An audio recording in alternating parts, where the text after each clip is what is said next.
Baik jamaah, kita kembali lagi bersama kami di Jalan Dakwah BTV.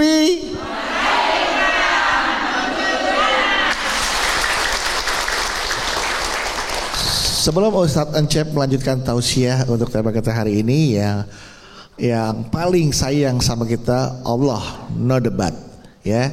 Nanti tentang kasih sayang Allah itu nyata akan dilanjutkan oleh Ustadz Encep, tapi sebelumnya ini ada pertanyaan dari netizen, dari warganet yang sudah masuk melalui akun Instagram kami di @jalandakwahbtvofficial yang akan bertanya dan nanti akan langsung dijawab oleh Ustadz Encep. Ini dari Instagram @maminya.abangadik. Assalamualaikum Ustadz. Waalaikumsalam. Ini izin cerita sedikit. Mungkin ini bisa jadi inspirasi buat jamaah di manapun jamaah berada. Ya, alhamdulillah di umur setahun pernikahan kami, saya positif hamil anak kembar. Suami senang bukan main, sampai dia menjaga saya banget Pak Ustadz. Jadi saya tuh dijagain, mau ke sini dijaga, mau ke sana dijaga. Berarti suaminya namanya suami siaga. Siaga. Jadi saya nggak bisa kemana-mana, dijagain terus. Ya, suami saya senang banget sampai dia menjaga saya. Nah, maklum ya Ustadz ya, namanya ibu hamil bayi kembar, katanya kan nggak boleh capek. Ya Pak Ustadz ya. Nah, kebahagiaan kami ternyata tidak bertahan lama Pak Ustadz. Di minggu ke-12 bayi saya dinyatakan tidak berkembang kata dokter. Berat badannya kurang dari target. Jadi saya dan suami diminta banyak berdoa, semoga diberikan keajaiban oleh Allah Subhanahu wa taala. Saya kira suami saya bakal marah-marah atau kecewa sama saya. Tapi ternyata suami justru makin rajin ibadahnya, doanya juga makin panjang, dan dia minta sungguh-sungguh sama Allah supaya bayinya bisa lahir ke dunia. Kalaupun tidak, suami minta dibesarkan hatinya untuk menerima takdir ini dan diberi pengganti yang membuatnya bisa semakin bertakwa. Dan alhamdulillah Pak Ustadz dan juga jamaah, atas izin Allah Subhanahu wa taala buah hati kami lahir sehat walaupun dalam kondisi prematur. Alhamdulillah. Sekarang alhamdulillah sekembar sudah 8 bulan dan lagi belajar merangkak. Ternyata benar ya Ustadz, kasih sayang Allah itu nyata. Allah ternyata mendengarkan doa hambanya. Allah juga sangat menyayangi kami sehingga kami diuji dulu sebelum menjadi orang tua. Oh iya, mohon doanya ya Ustadz agar si kembar bisa sehat terus dan jadi qurratu a'yun buat ayah bundanya. Terima kasih Ustadz. Alhamdulillah. Mudah-mudahan anaknya jadi anak yang qurratu a'yun, anak yang soleh dan soleha. Tadi ibunda siapa namanya? Namanya ibunda maminya.abangade. Maminya.abangade. Nah, jadi kan anaknya kembar. Jadi orang tua ibunya dari abang ade gitu. Gimana? Kan anaknya kembar nih. Anaknya kembar. Jadi dia pakai akun Instagram namanya @maminya.abangadik. Abang adik, Iya. abang sama adik kembar ya? Iya. Bukannya kita kembar juga Kang Bedu? Kita kembung Pak Ustadz. Bu, kasih sayang Allah itu beneran nyata. Ibu sudah dengar tadi kisahnya?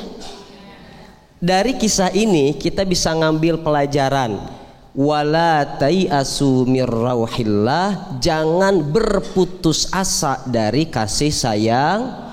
Seberat apapun masalah ibu, seberat apapun beban yang ibu pikul, ingat masih ada kasih sayang Allah. Beda dengan kasih sayang manusia. Manusia itu sayangnya sewaktu-waktu, Allah itu sayangnya setiap waktu. Manusia itu sayangnya terbatas, sedangkan Allah kasih sayangnya tanpa batas. Nah, dari cerita yang tadi kita mengambil pelajaran, seberat apapun masalah kita tetap minta sama Allah. Tapi kadang kita sebagai manusia suka nggak sadar diri nih ibu nih, Allah udah ngasih banyak kenikmatan buat kita, kasih sayang Allah luar biasa sama kita. Kitanya masih enak-enak, sholat bolong, ngomongin orang jalan, sama suami tetap ngomel, ngaji jarang, senengnya mall sama karaokean. Ibu-ibu yang di mana? Sana. Di sono. Ibu hati-hati. Ketika Allah memberikan begitu banyak kenikmatan kepada kita, tapi kita masih enjoy berbuat maksiat sama Allah, hati-hati. Ada nasihat yang sangat indah dari Syekh Athaillah As-Sakandari di dalam kitab Hikam. Apa kata beliau? Khaf min wujudi ihsanihi ilaika wa dawami isaatika ma'ahu ayyakuna dzalika istidrajan laka. Ibu? Ibu? Kata Syekh Athaillah, hati-hati. Takutlah engkau ketika Allah memberikan banyak kenikmatan, Allah memberikan banyak karunia, tapi kitanya lagi jauh dari Allah. Bahasa sayanya begini, ibadah minimal, maksiat maksimal, tapi Allah ngasih rezeki total. Hati ayyakuna dzalika istidrajan laka, kata Syekh Athaillah. Bisa jadi itu adalah istidraj dari Allah. Apa istidraj, Ustaz? Pemberian dari Allah yang tidak dibarengi dengan ridhonya. Contoh, Kang Bedu anak saya. Hah? Contoh. Mudah bener saya. Namanya Dudu. Oh, ayah. Anak papa. Aduh.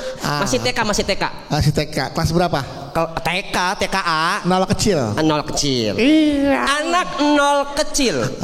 Anak nol kecil. Anak TK kan. Tapi saya sulap biar nggak begini. Saya sulap jadi Kan aktif, anaknya aktif. Jadi anak SMP. Ya. Ayah. Bu, anak SMP. Maklum anak sekarang kalau nggak pegang HP, nggak gaul. Akhirnya anak kita yang masih SMP mintanya HP-nya mahal banget. Ayah, ganti handphonenya dong. Handphone apaan sih? Handphone yang nggak berbuah apel digigit. Kamu mah minta mulu, bantuin papa kagak pernah. Sholat juga nggak pernah, sama mama kamu marah-marah mulu. Gimana papa mau ngasih? Teman Dudu handphonenya mah canggih-canggih. Iya, tapi kamu begitu sama orang tua. Bu, ini saya nyontohin nih. Dia sampai bilang nih, pokoknya papa kalau aku sampai nggak dibeliin HP, rumah ini aku bakar. Nah, kalau sampai papa nggak beliin HP, rumahnya aku bakar. Aku kecapin biar gurih. Dek, sabar ya. Papa mau ke ATM dulu. Papa masih punya tabungan 10 juta. Akhirnya saya beliin. Saya ngebeliin itu anak saya. Apa tadi? Handphone. Saya ngasih, tapi hati saya nggak ridho. Kenapa saya ngasih? Lah, rumah mau dibakar. Begitupun kita ke Allah. Ibu hati-hati. Tiap hari minta sama Allah, tapi ibu nggak pernah ibadah. Allah ngasih tapi tidak dengan ridho. Hati-hati, itu istidraj dari Allah. Apa kata Allah? Wasanastadrijuhum min haitsu la ya'lamun. Orang kayak gitu kata Allah, pelan-pelan aku akan bawa ke arah kebinasaan dari arah yang tidak dia ketahui. Tiba-tiba bangkrut. Ayah, nggak jadi handphonenya. Ntar aku binasa. Kenapa nggak takut binasa ya? Takut binasa. Iya, hati-hati ibu. Itu namanya istidraj. Ibadah kita minimal, maksiat maksimal, tapi Allah ngasih rezeki total. Ibu boro-boro ke majelis taklim, boro-boro ibu ikut ngaji, boro-boro bu. Tapi Allah kenapa ngasih ibu mobil banyak? Apartemen di mana-mana, duitnya banyak, THR di mana-mana. Kan kagum. Hati-hati. Iya. Hati-hati, itu istidraj dari. Nah yang begini kita nggak tahu, padahal Allah lagi nungguin kita. Kata Allah, gua tungguin aja tuh, biarin. Gua tungguin, balik nggak dia ke gua? Kalau nggak balik ke Allah, itu pelan-pelan sama Allah, mulai mobilnya kebakar, rumahnya dimalingin, sakit, semuanya habis. Kenapa? Allah sudah ngasih kesempatan. Allah mah sayang sama kita, udah ngasih kesempatan. Ayo ditungguin, kata Allah, balik nggak ke gua nih? Kitanya nggak balik-balik, ibu. Makanya sekarang nih ibu-ibu di sini ini kan pada punya apartemen semua nih. Ya. Terus ibunya kayak itu mobilnya 7. Amin. Ini kontrakannya 10. Amin. Mumpung kita diingetin, ketika ibu dalam posisi makmur di atas, jangan sampai lupa sama Allah. Biar apa? Biar yang ibu dapat sekarang terus berlanjut, bahkan bisa Allah tambah. Amin ya robbal. Makanya itu lagu saya juga, waktu kau makmur janganlah engkau takabur, banyakin syukur kalau nggak mau hidupmu hancur. Syukur masih dor aja, aneh. Udah tahu tadi yuk. Iya. Gitu. Jadi gitu ibu ya, kasih sayang Allah memang nyata, tapi kita sebagai hambanya juga harus sadar. Jangan sampai enak-enakan dikasih karunia oleh Allah, tapi kitanya nggak inget sama Allah. Iya. Takutnya itu istidraj dari Allah. Na'udzubillahi min.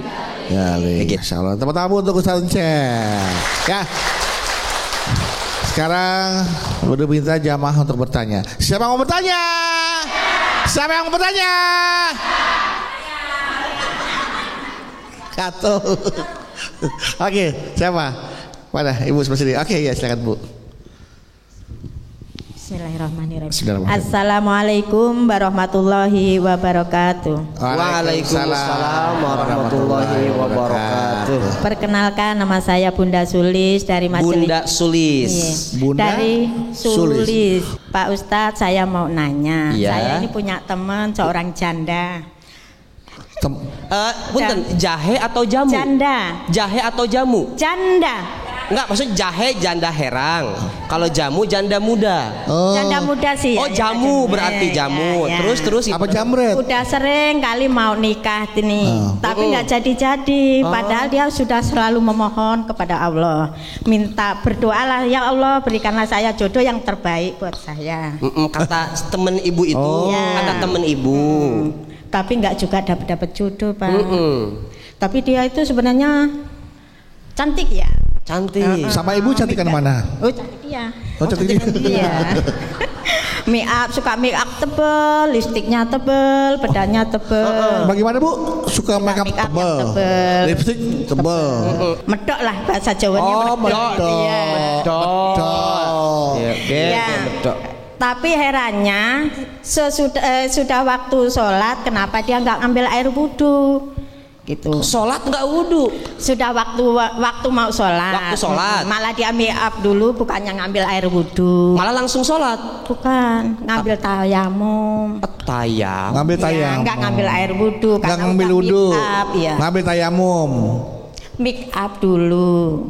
Iya, tapi tadi saya bertanya, nggak ngambil wudhu, tapi ngambil tayamum.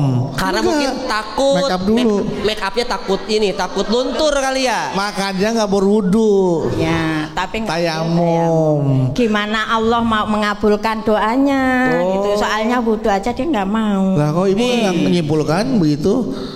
Terus saya nasehatin malah marah dia, Pak. Oh, gitu. Terus gimana itu solusinya? Ibu punya teman seorang janda berdoa sama Allah. Betul. Untuk mendapatkan jodoh yang terbaik dengan gayanya yang teman ibu ini suka make up tebel. Make upnya tebel. Kalau sholat gak wudhu, pakai tayamum aja karena khawatir make upnya luntur, ya kan? Ya Bu ya. Ya, terus ibu bilang, kamu gimana doa kamu mau kabul sama Allah, kamu aja udah kagak mau, takut luntur. Terus ibu ngomong begitu kan? Terus dia marah sama saya. Marahnya gimana? Ya maksudnya dia nggak negor lagi dah sama saya. Nggak negor lagi, dia marah sama ibu. Nah, yang jadi pertanyaan ibu, ya gimana solusinya? Saya apa minta maaf kepada dia karena saya udah merasa saya nasihatin dia itu udah baik, tapi dia nggak terima. terima kasih. Assalamualaikum warahmatullahi wabarakatuh. Waalaikumsalam warahmatullahi wabarakatuh. Ya, kurang lebih seperti itu Pak Ustadz. Ibu dia jadi marah, nggak ditegur. Dia nggak terima. Dia bingung. Saya minta maaf nggak ya kalau begitu? Iya, saya minta maaf apa? Saya minta duit atau? Gimana, minta duit lagi. Iya, iya. Bu. Bu. Bunda Sulis, betul ya? Bunda Sulis sebetulnya ini teman terbaik. Tuh. Kenapa? Kenapa terbaik, Mas? Karena menasehatin temannya ketika dia salah. Betul. Makanya dalam pertemanan Ibu, itu yang baik adalah watawasau bil haq, watawasau bis sabr. Pada Arafal, emang surat apa itu? Surat Wal Asri, Al Asr, ayat berapa? Aduh, ayat terakhir langsung diruntut. Ayat Wal Asri. Ayat terakhir Ibu. Itu soalnya sering dibaca kalau kita mau pulang sekolah dulu Pak Ustaz. Dulu iya betul. Iya. Wal Asri. Sampai gini Ini jadi berasa seumuran sama mereka. Iya benar ya. Bunda Sulis itu teman terbaik. Karena mengingatkan temannya ketika itu betul kata Bunda Sulis, kamu gimana mau diijabah sama Allah doanya kalau kamu aja nggak ada keseriusan dalam berdoa.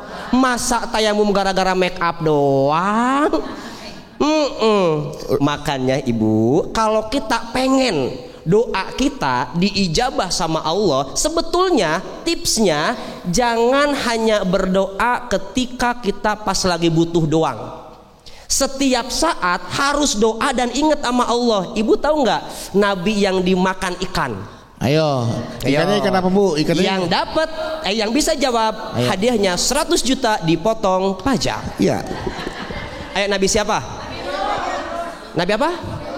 Yunus. Ibu tahu Nabi Yunus dimakan ikan. Setiap saat itu Nabi Yunus doa sama Allah. Doa sama Allah. Kira-kira Nabi Yunus diselamatkan atau tidak sama Allah? Diselamatkan sama Allah. Tapi apa kata Allah? Kalau Yunus bukan termasuk orang yang selalu ingat kepadaku dulunya, mungkin dia selamanya sampai hari kiamat akan ada di dalam perut ikan itu. Tapi karena Nabi Yunus dia mohon sama Allahnya, dari dulu ingat sama Allah, dari dulu selalu bertasbih ke Allah. Jadi ketika dia dalam keadaan kesusahan, doa langsung dikabulin sama Allah. Jadi doa kita, ketika kita berdoa itu malaikat datang. Ini kayaknya doa gua kenal deh suara siapa. Ini mah suaranya Kang Bedu. Sering dia mah doa, udah bantuin biar dikabulin doanya. Kalau kita sering doa. Tapi kalau kita doanya pas lagi susah doang, kata malaikat apa? Gua kayak nggak kenal ini suara. Udah biarin deh, kagak usah dibantuin. Makanya Ibu, kalau pengen doa kita dikabul sama Allah, doa kita setiap waktu susah maupun Ibu tahu Fir'aun tuh beriman sama Allah tapi telat. Di Al-Quran ada Fir'aun itu beriman kepada Allah ketika ayat udah di sini, ya Allah amantu billah, aku beriman kepada Allah. Kata siapa? Cuman itu doang inget Allahnya dia. Kata Allah, telat lu. Diterima nggak berimannya Fir'aun? Tidak, karena Fir'aun inget ke Allahnya cuman sekali di situ doang. Makanya Ibu, kita mah senang susah tetap berdoa sama Allah. Ibu, apakah Ustadz saya harus minta maaf sama teman saya? Ibu salah atau enggak? Ibu kira-kira kalau ngasih nasihat salah atau enggak? Pakai mic. Iya. Ibu ngasih nasihat ke temennya salah atau enggak? Saya merasa benar, tapi teman saya enggak nerimain. Oh, enggak nerima. Tapi kan Ibu enggak salah. Iya. Ibu salah enggak kan? Pak, iya. Kecuali Ibu ngenasehatinnya dengan cara yang tidak baik. Lu mah makannya udah umur 40, lu yang niatannya yang bener, doanya yang bener, jomblo lu selamanya. Gua mengingetin aja lu, yang bener doanya, wudhu yang bener. Udah gitu depan orang banyak lagi. Masih banyak orang di depan halayak ramai. Itu tidak baik. Makanya nasihat itu satu di tempat tertutup. Kalau mau ngenasehatin, sampaikan dengan kata-kata yang baik. Orang Nabi Musa aja diperintah sama Allah harus lemah lembut, ke Firaun loh itu. Tuh. Ini kan teman kita. Iya, teman ibu Firaun bukan? Bukan. Iya.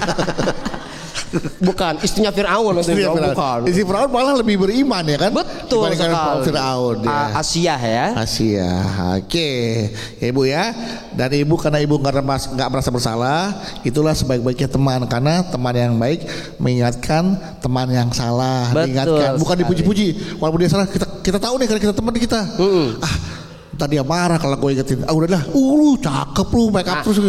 Itu kan quotes-nya ada. Apa? Yang teman yang baik itu teman yang selalu membuat kita benar, bukan yang selalu membenarkanmu. Nah, catat Bu. Apa Ustadz? Teman yang baik itu teman yang selalu membuat kita benar, bukan yang selalu membenarkanmu. Oh, itu dia. Quotes of the day ya. Oke, tepuk tangan buat Ibu Sulis dari Cikarang, Bekasi, Jawa Barat.